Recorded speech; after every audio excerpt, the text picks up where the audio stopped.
É bem confortável a gente ter esse microfoninho que não precisa segurar o microfone aqui. Queridos, mas pastores de longa data, pastores que têm muito tempo de ministério, eles sempre concordam comigo que sempre que a gente vai subir no púlpito para trazer a palavra do Senhor, dá um frio na barriga. Se não der, porque a gente está confiando na gente mesmo, aí tem alguma coisa errada. E pela mesma moeda, se depois de alguns segundos no púlpito continuar o frio na barriga, tem alguma coisa errada. E a gente está dependendo da gente mesmo. Mas aqui não é o caso. Nós sabemos o que o Senhor tem para a sua igreja, nós temos consciência disso. Deus tem trabalhado conosco já há algum tempo sobre essa palavra. Eu já ministrei outras vezes, outras nuances desse tema, desse tópico. É que todos nós precisamos de aprovação. Todos nós precisamos nos sentir aprovados. Ou por homens, ou por Deus. O casamento é uma das áreas onde a gente mais dá vazão a essa necessidade de aprovação. Quando a gente olha para a esposa, esperando aquele good job, aí ela fala assim, não, amanhã você tem outra chance de fazer isso, tentar fazer melhor.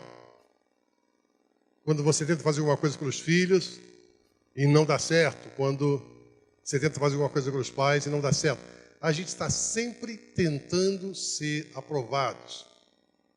Todos precisamos ouvir alguma coisa boa, um elogio de vez em quando, que demonstre aprovação.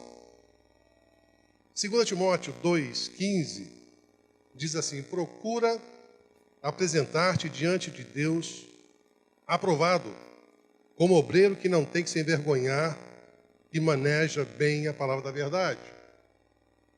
Então aí já tem uma fórmula, como você ser aprovado. Você maneja bem a palavra da verdade, você trabalha na Bíblia, você tem um tempo de leitura, você tem um tempo de comunhão com Deus, você tem um tempo de intimidade com Deus. Essa vai ser uma forma de você ser aprovado por Deus. Quando Jesus é batizado, eis aí o meu filho amado, em quem eu tenho muito prazer, em quem eu me comprazo. Todos nós precisamos ser aprovados. E no final das contas, tudo que Deus quer com a gente é intimidade conosco. Deus quer ter intimidade conosco. Há pouco tempo, o pastor Felipe e o pastor Rafael Conrado tiveram uma conferência aqui, autoridade e intimidade. Nós temos autoridade do alto quando nós temos intimidade com o soberano. Isso que ele quer fazer conosco. Deus nos fez para termos intimidade com ele. A Bíblia diz que Deus tem prazer na morte dos seus santos. Deus tem prazer na morte dos seus santos. As nossas orações com a família do Osni, Flavinha, com Sidney, pelo falecimento do Osni ontem. É uma coisa trágica para nós, é uma coisa triste, porque é uma coisa inesperada. Agora, para Deus, quando um santo morre, ele vai alcançar o propósito pelo qual Deus o criou, para passar a eternidade com ele. Então, esses 70, 80, 90 anos que a gente passa aqui na Terra para Deus, quanto mais rápido terminar isso aqui, melhor.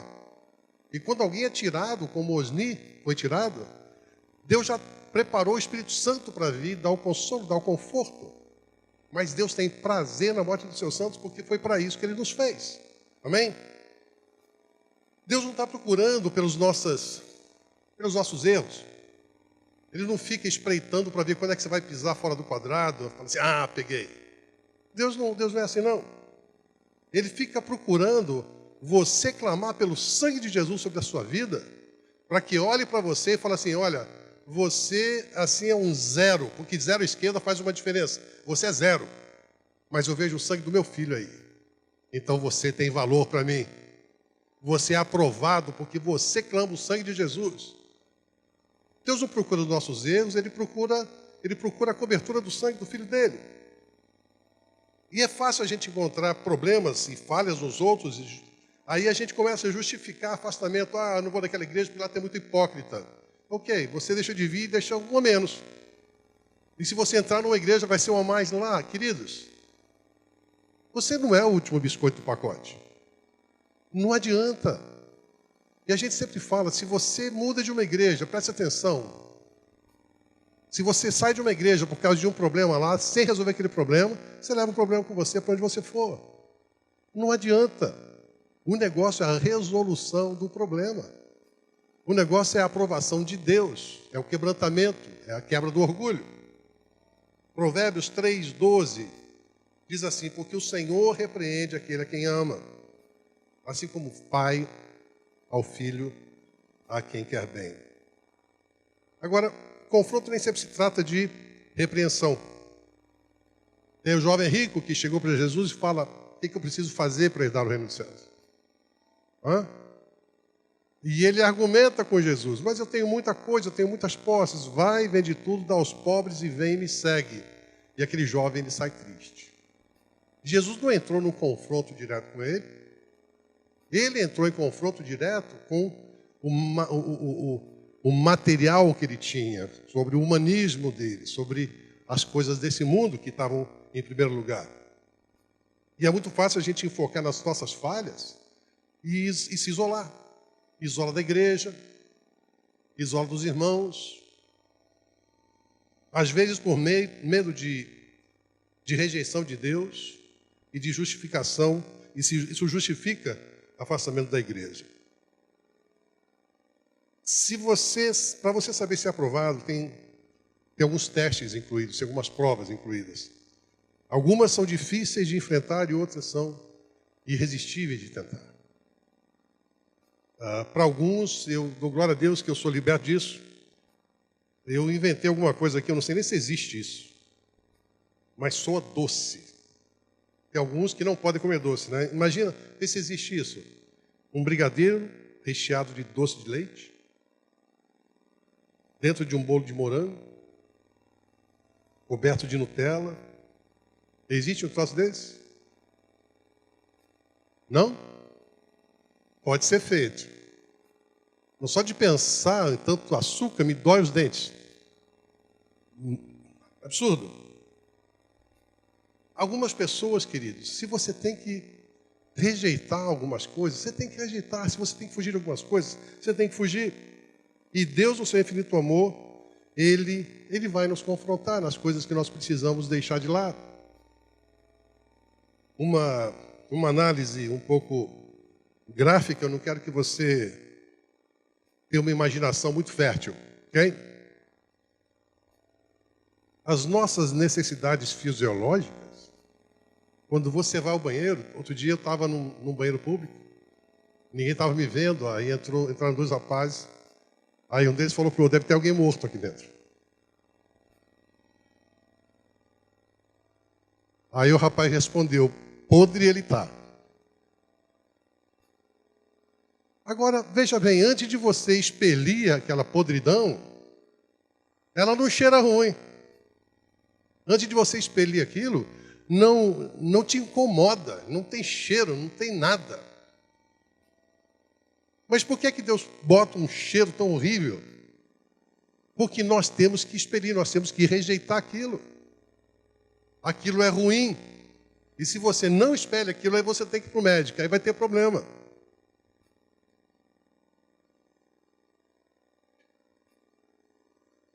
O que Deus quer fazer, queridos? Ele quer que a gente quebre nosso orgulho. Cada vez que a gente é confrontado com uma situação, ou por Deus, ou por um irmão, ou por uma irmã, ou por um pastor, cada vez que a gente é confrontado, muitas vezes, a gente reage de uma forma adversa. Isso não é o certo, porque quando Deus nos confronta, o que Ele quer fazer? Ele quer nos levar para um lugar de intimidade com Ele. Ele quer tirar a gente de um lugar onde a gente está indo contra a correnteza da graça dEle, para a gente entrar no lugar da vontade dEle. Moisés foi chamado por Deus Mas ele reagiu, ele argumentou e Deus falou, não, você vai. Não, mas eu sou gago. Não, mas eu ponho o Arão para estar com você. E Moisés foi e ele fez o que Deus tinha para ele fazer.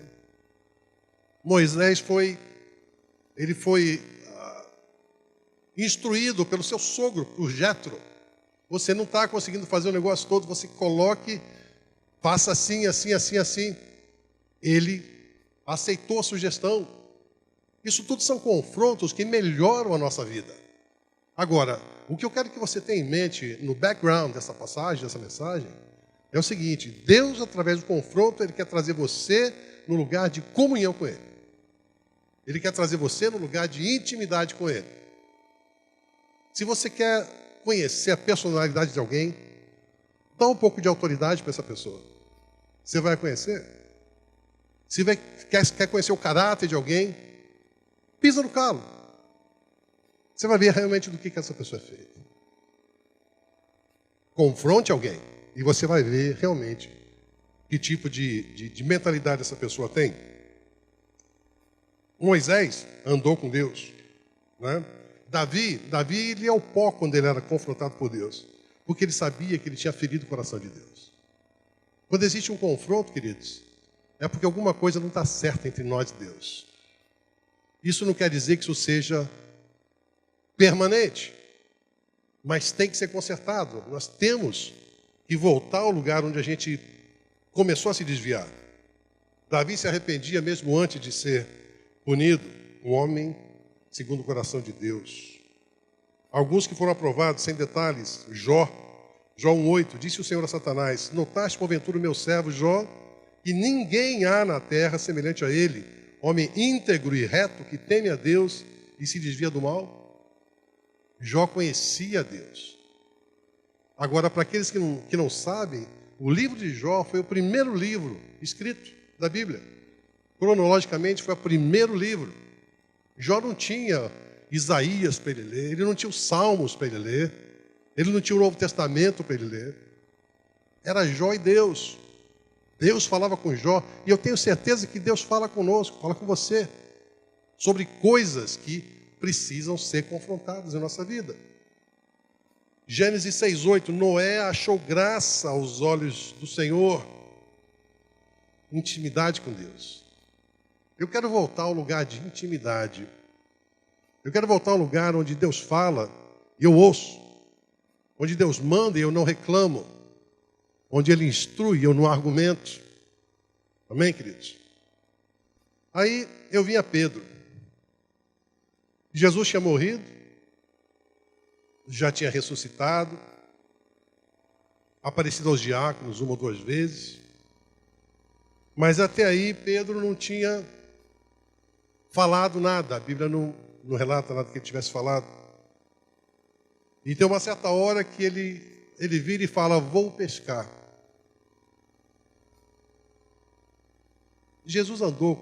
Pedro andou com Jesus durante 3 anos e pouco, viu as obras que Jesus fez, presenciou milagres, ressurreições, presenciou cura de leprosos, presenciou cura de cegos. Mas agora, parece que a coisa não, na sua mente tacanha, Pedro, ele não está vendo muito futuro, muito sucesso. A esperança cedeu à angústia, a certeza deu lugar ao incerto, a visão do futuro se frustrou, a lembrança do ontem, insuficiente, sorrir é utopia, chorar é toda hora, voltar a pescar, agora satisfaz. Eles foram confrontados com adversidades. Os discípulos, eles foram alertados por Jesus que aquilo ia acontecer, que ele ia morrer, que ao terceiro dia ele ia ressuscitar e ia voltar ao Pai. Eles sabiam daquilo. Nós sabemos que nesse mundo nós teremos aflições. Nós sabemos que para você crescer, dói. A gente trouxe uma palavra algum tempo atrás sobre maturidade. Crescer dói. Agora, de repente, ele se vem dessa forma. Se você tem sua Bíblia, ou liga, ou abre, se não tiver, escuta. João capítulo 21, versículo 2. Presta atenção. Estavam juntos Simão Pedro, Tomé, chamado Dídimo, Natanael, que era de Caná da Galileia, os filhos de Zebedeu e outros 2 dos seus discípulos. E disse-lhe Simão Pedro: vou pescar. Responderam-lhe: nós também vamos contigo. Veja a responsabilidade de um líder. Eu não sei qual é o papel que você exerce no seu lugar de trabalho, na sua escola, se as pessoas olham para você e te veem como líder. Mas, de repente, eles estão esperando você dizer: eu vou fazer isso. E eles vão te seguir. Você tem uma responsabilidade muito grande. No lugar de trabalho, você tem que ser o termostato. Determinar a temperatura, não dizer a temperatura. Muito bem. Saíram e entraram num barco, e naquela noite nada apanharam. Mas ao romper da manhã, Jesus se apresentou na praia. Todavia os discípulos não sabiam que era ele, e disse-lhes, pois, Jesus: filhos, não tendes nada que comer? Responderam-lhe: não. É interessante, eu fico imaginando, essa deve ter sido a pescaria mais quieta de todo o tempo, de todas as outras. Porque eles estavam num momento de tristeza, num momento de frustração, num momento de, escuta, esquece. Vamos nos concentrar nisso aqui. De repente a gente volta a vender, de repente a gente volta a trabalhar como trabalhava antes. Disse-lhes Jesus: lançai a rede do lado direito do barco e achareis. Eles já nem argumentaram.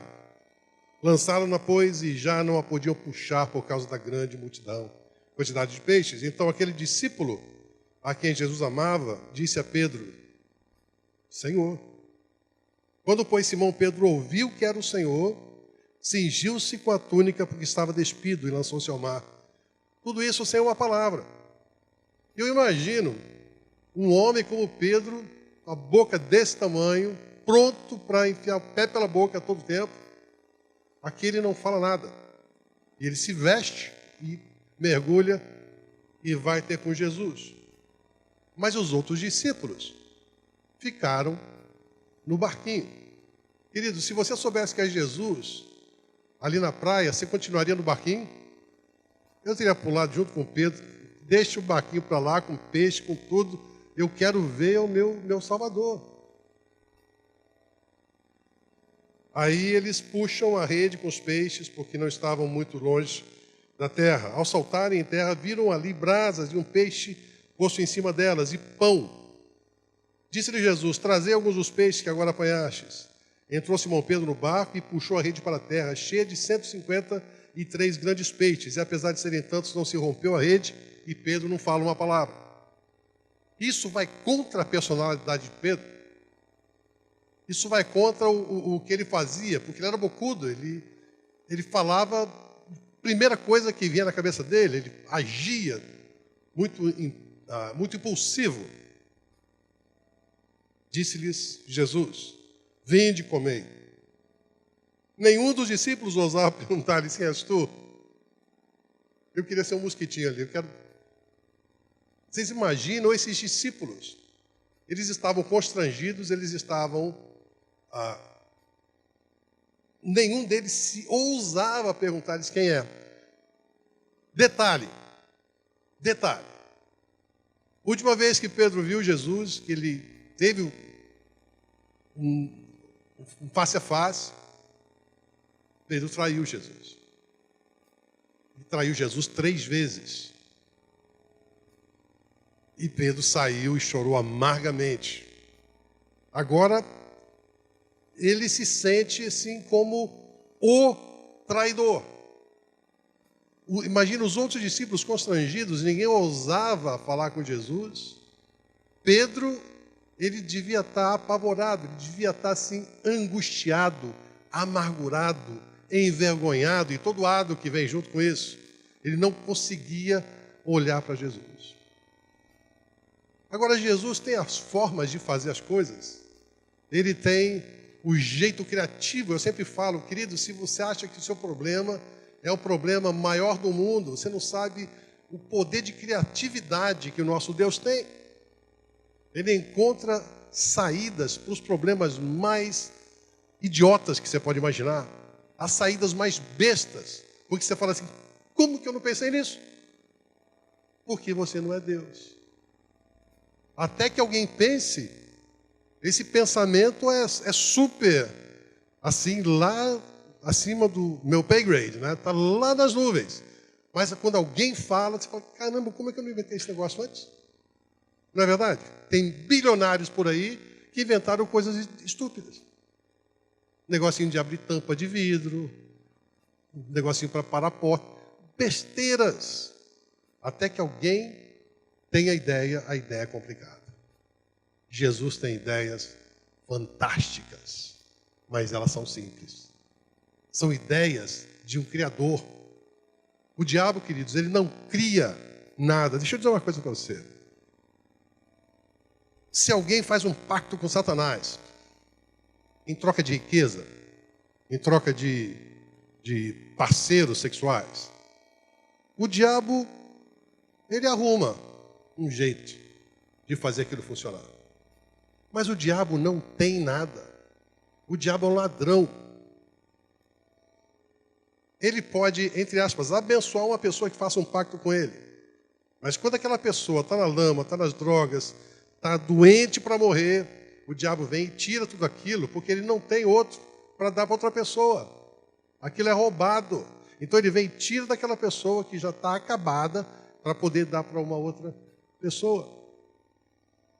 O diabo, ele abençoa na forma demoníaca de ser. Ele tem coisas boas para apresentar. Confronto não só vem com repreensões, confronto vem com ofertas deliciosas. O diabo não vai oferecer para você uma coisa que tenha gosto de vinagre. Ele vai oferecer Nutella, para quem gosta. Então, talvez você tenha que fugir disso. Um detalhe para os solteiros, os casados também. A Bíblia diz, submetei-vos a Deus, resistir ao diabo, e ele fugirá de vós.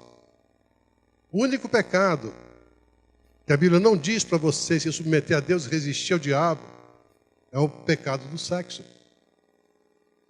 Fala para você fugir dele. Se você é aprovado, se você entende a palavra do Senhor, como eu li lá no comecinho, você vai saber disso, você não vai botar o seu pescoço numa guilhotina. Porque se você não aguentar, você fala assim, o pecado foi mais forte que eu. Você não seguiu o que essa palavra diz. Fugir dele. Amém? Confronto nem sempre vem em forma de repreensão. Muitas vezes vem na forma de uma oferta. Nós sabemos que é errado. Mas muitas vezes queremos chegar bem pertinho do fogo para ver quanto que a gente pode chegar perto e não se queimar. Depois de eles terem comido ali com Jesus, Jesus os trouxe para a mesa da comunhão. Depois que Jesus os chama, ele os chama para a mesa da comunhão, da intimidade, da revelação. O apóstolo Luiz Hermínio ele sempre fala que é na mesa que a gente tem comunhão. É na mesa que a gente tem intimidade. É na mesa que a gente se conhece. Não é assim que ele fala? E Jesus trouxe os discípulos ali. Jesus fez esse lance todo. Quando ele ressuscita, ele fala para Maria, vai, diga aos meus discípulos e a Pedro. Jesus queria uma restauração na vida de Pedro. Ele queria restaurar a intimidade que ele tinha com Pedro. Quando Pedro fala, tu és o Cordeiro, o Filho do Deus vivo, não foi carne e sangue que te revelou, mas o meu Pai que está nos céus. Jesus sabia que Pedro tinha intimidade, mas na hora que ele pisa na bola, ele se sente travado. Ele não consegue mais falar com Jesus, não consegue mais olhar, não consegue mais ser ele mesmo. Aí Jesus fala, eu vou trazê-lo para a minha mesa. Aí Jesus prepara, pense nisso, uma refeição, pão, peixe, já tinha peixe na brasa, E Jesus ainda fala, traz o peixe que você tem. Perguntou Jesus a Simão Pedro, Simão, filho de João, amas-me mais do que estes? Respondeu-lhe assim, Senhor, tu sabes que eu te amo.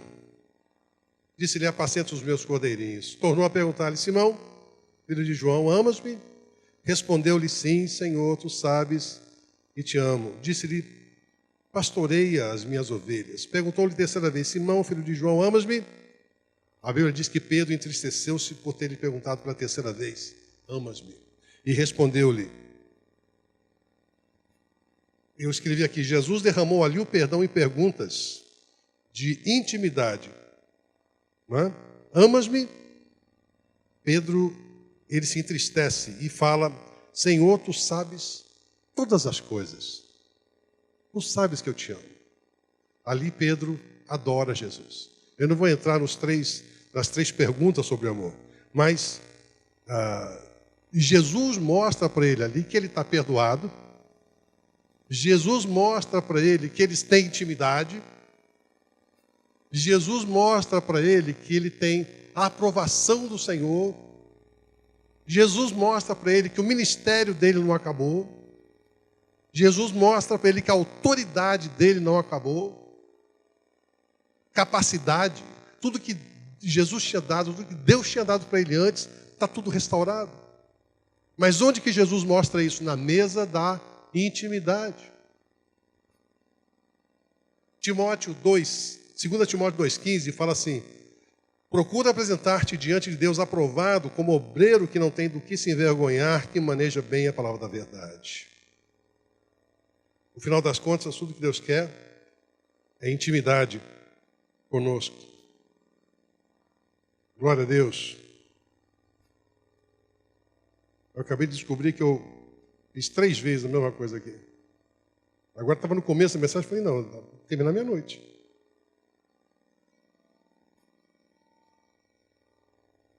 Glória a Deus.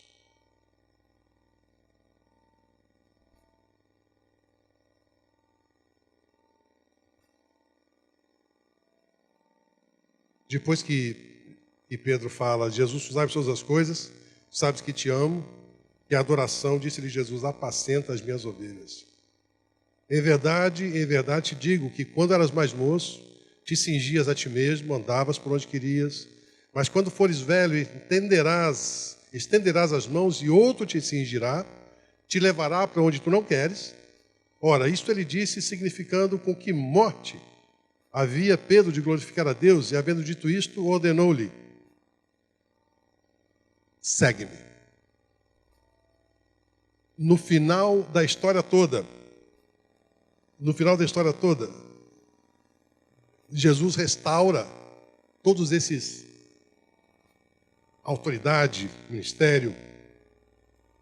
Jesus mostra compaixão por Pedro na mesa. A intimidade que na sua intimidade, Jesus reafirmou o ministério de Pedro naquela mesa.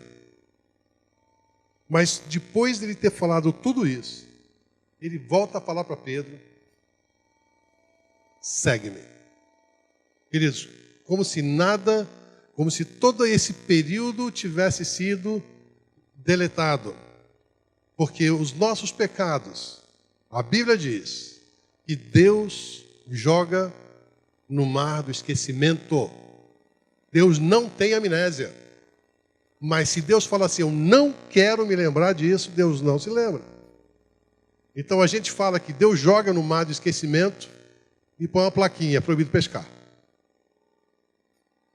Está escondido, está embaixo do sangue do Cordeiro. O que ele fala? Ele volta às primeiras coisas, vira para Pedro e fala, nem me segue. Não foi assim que começou a história de Pedro? Glória a Deus. Como é que a gente reage mediante adversidades, confrontos? Isso vai determinar o final da nossa história, o final de cada experiência. Tem alguns confrontos tristes. Caim, quando ele traz uma oferta e Deus recusa. Caim podia ter consertado a ideia, mas ele não quer consertar, e a Bíblia diz que ele é rejeitado por Deus. Eli se recusou a corrigir seus filhos, estavam profanando o templo. se recusou a administrar aquela situação, Deus recusou eles todos. Saul foi confrontado, preferiu se suicidar. Judas não quis se arrepender, se suicidou. As pessoas tentam fazer qualquer tipo de coisa para poder fugir da responsabilidade de eu preciso mudar, eu preciso consertar. Eu não estou contente comigo. Absolutamente não. E se um dia eu disser para você que eu estou contente, querido, procura outro pastor. Deus tem que fazer uma obra na minha vida constante, é diária. Diariamente, as benignidades do Senhor se renovam a cada manhã. Eu não precisaria dessas bênçãos renovadas cada manhã se eu não precisasse do Senhor todo dia. Nós temos uma natureza ruim. A Bíblia diz que o coração do homem é extremamente perverso. Nós precisamos vigiar, nós precisamos estar em alerta o tempo todo. Nós precisamos estar vendo onde é que a gente precisa de melhora, queridos. Se não em todas as áreas. Algumas áreas mais do que outras, com certeza. Muitos procuram problemas na vida dos outros para poder tirar o enfoque da sua própria vida. Você vê isso na política, um jogando lama na vida do outro, para que a gente não veja a vida deles. Deus não tem prazer em nossos erros, mas Ele satisfaz o nosso quebrantamento. Amém? Uma das coisas que eu aprendi, a gente teve o pastor Renato Maia aqui há algum tempo atrás, e ele foi almirante da Marinha Brasileira. E sobre os mares violentos, as tempestades no mar, elas vão até a categoria 11. E ele pegou o mar 11. E conversando com ele em casa, ele falou que o navio dele, a fragata dele, estava desmontando, porque eles estavam passando no meio de um furacão. Aí, de repente, tudo fica quieto, tudo fica tranquilo. Aquilo era o olho da tempestade. Aí ele falou assim que aí, no olho da tempestade, ele fez a manobra para ir para o outro lado. E a coisa curiosa que ele falou, que ele só pode fazer, numa situação dessa, esse U-turn, essa manobra, somente no olho da tempestade. E tem que ser feito direitinho, porque senão o troço desanda todo. Às vezes a gente passa por situações onde você passou pela primeira parte da tormenta. Querido, levanta as mãos e fala: Senhor, se esse lance continuar desse jeito, eu me arrebento ali na frente. Eu passei por aqui, eu aprendi. Eu vou me converter. Converter é mudar de discurso. Eu vou me converter. Faça essa manobra enquanto você está no olho da tempestade, porque ali há bonança.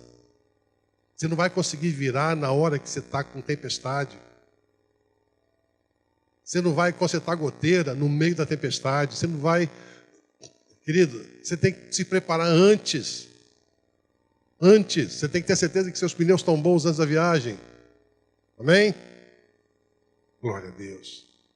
Quando Deus quer nos redirecionar, confrontar, instruir, repreender, corrigir, disciplinar, tudo que Ele quer é nos trazer de volta à comunhão, na intimidade com Ele. Ele quer nos trazer de volta à mesa. Na mesa da comunhão, intimidade, Ele revelará coisas novas. Ele revelou coisas para Pedro ali que Pedro, escuta, eu tenho uma chance. Eu tenho uma chance. O que Jesus revelou para Pedro, imagina, Jesus pergunta para ele: você me ama? Jesus não sabia. É como quando Abraão vai levar Isaac ao monte para sacrificá-lo. Queria saber da tua fé. Deus não sabia. Quando Deus coloca alguma coisa assim para nós, queridos, Ele quer que nós saibamos até onde nós estamos dispostos a ir pelo Evangelho. Pedro descobriu mesmo ele tendo traído, mesmo ele tendo pisado na bola, mesmo ele tendo feito um monte de baboseira, Jesus fala para ele: arreda-te de mim, Satanás. Vai para trás. Pedro, ele era um homem segundo o coração de Deus também. E através daquelas 3 perguntas, Pedro adora e cai a ficha para ele de que ele pode fazer as coisas, porque é o meu Senhor que está falando. Se você é aprovado por Deus, o que você faz, não interessa o que qualquer pessoa fale. Amém? Se você está fazendo o que Deus falou para você fazer, agora não use isso como jargão para você fazer coisas erradas. E Deus não vai te mandar fazer coisas erradas. Na mesa da comunhão, intimidade, Deus revela coisas novas, te dá instruções, Ele faz você se sentir perdoado. Foi ali que Pedro se sentiu perdoado. Ele restabelecerá claramente onde você vai estar caminhando, e o seu amor por Ele vai dobrar, vai aumentar na mesa de comunhão e intimidade. Tem uma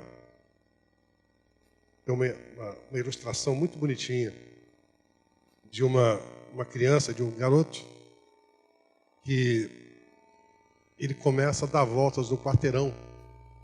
Aí tem o dono de um armazém e ele pergunta para aquele jovenzinho, né, depois de 3 ou 4 vezes que aquele garoto dá a volta no quarteirão, aí ele chama: vem aqui, o que você está fazendo? Ele falou: estou fugindo de casa. Ele falou: ah, legal. Aí depois o garoto dá mais algumas voltas e fala assim: escuta, vem cá, o que você está fazendo? Estou fugindo de casa. Mas se você não atravessar a rua, você nunca vai fugir de casa. Ele falou: minha mãe não quer que eu atravesse a rua. Nós temos muitas vezes infantilidade do jeito que a gente lida com os nossos confrontos. A gente tem meninice, a gente não sabe administrar os nossos confrontos. Às vezes a gente leva muito a sério e fala assim: não, Deus me odeia, Deus não me quer, Deus não me ama, e foge da igreja. Se você vê o Animal Kingdom, canal de animais da televisão, como é que é? Discovery Channel. Animal Kingdom, parque da Disney, né? O Discovery Channel. Cada vez, queridos, que numa manada, daquelas figurinhas dos animais fica sozinho, é ele mesmo que vai. É ele mesmo que vai. Não se isole. Se você se isola, você é presa fácil do inimigo. Se você está em grupo, eu gosto muito de ver isso, eu vejo no YouTube. Muitas vezes um animal que já está quase morto, aí chega um monte em cima, ou do leão, ou seja lá qual for o predador, e a figurinha escapa. Não se isole. Por isso a necessidade da igreja. Se alguém na igreja confronta você sobre alguma coisa, deixa aquilo passar pelo crivo da palavra de Deus. Tudo o que você ouvir, passar pela palavra de Deus. Deixa o Espírito Santo interpretar para você. Não, queridão, você precisa de um domínio próprio aí. Você precisa dobrar essa língua. Uma irmãzinha chegou para o pastor, amigo nosso, lá em Canérica, e falou assim: pastor, não gosto da sua gravata. Aí ele falou: poxa, é minha gravata favorita. Ela falou: não gostei. Ele falou: ok. Ela falou: o senhor tem uma tesoura? Aí ele falou: eu tenho. Aí deu a tesoura para ela veio e cortou a gravata dele. Aí ela falou assim: poxa, você é um pastor humilde. Glória a Deus pela sua vida. Aí ele falou: muito obrigado, irmã. Ela estava saindo, ele falou: irmã, eu não gosto da sua língua.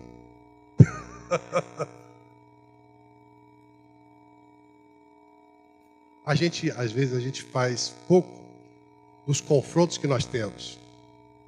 A gente interpreta errado.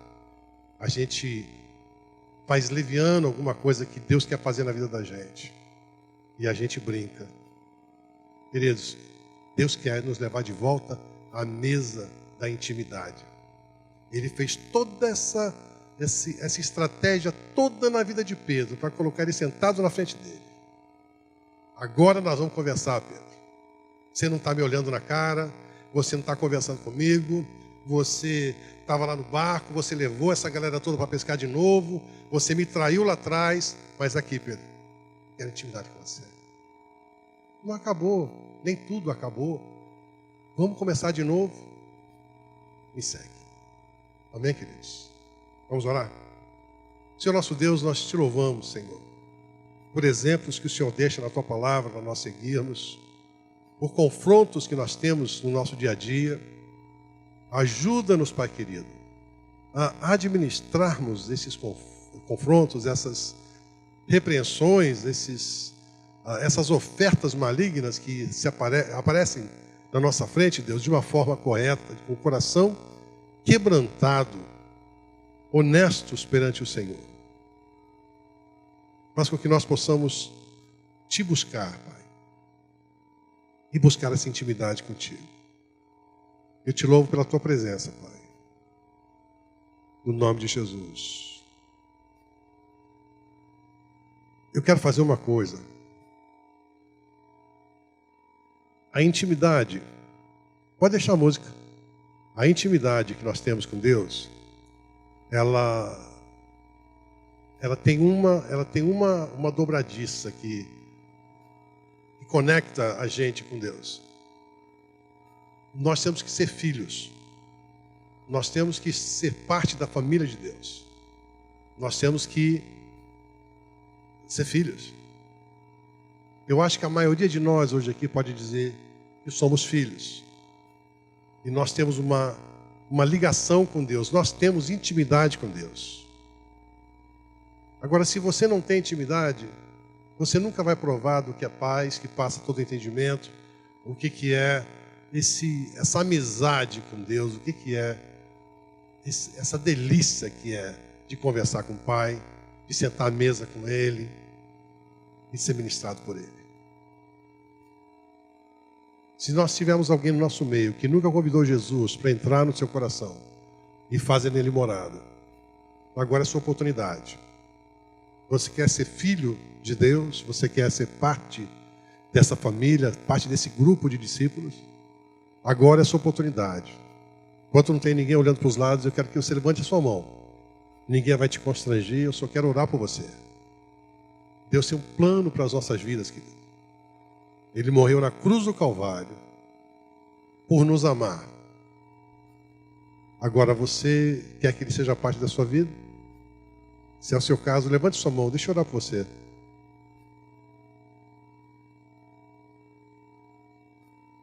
Talvez você tenha se desviado dos caminhos do Senhor, precise de uma reconexão, precisa se reconciliar com Deus. Se for o seu caso também, levante sua mão.